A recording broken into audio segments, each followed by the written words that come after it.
大家本千万字，大家要和大家做伙来捌一字。咱新闻定来讲到，做生意都爱实在、爱老实，千万唔通甲人好。今仔日要甲大家小解这一字，就是好，好，读第二条。好代表用干巧的手段，或者是白菜话甲人欺骗，咱讲甲人好。带大家做伙来小解这两个词。头一个，咱做伙来看到读做好人，代表甲人吓惊、甲人吓，或者是甲人操蛋、甲人骗。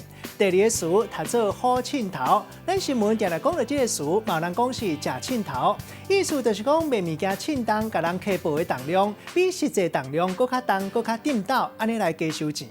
咱用一句话来举例，甲这两个词甲做伙。譬如讲阿明做生意无老实，定定惯势甲人好凊头，卖好人就变做走主顾，生意哪来哪歹。今仔日小解这一字读做好，提供给观众朋友来参考。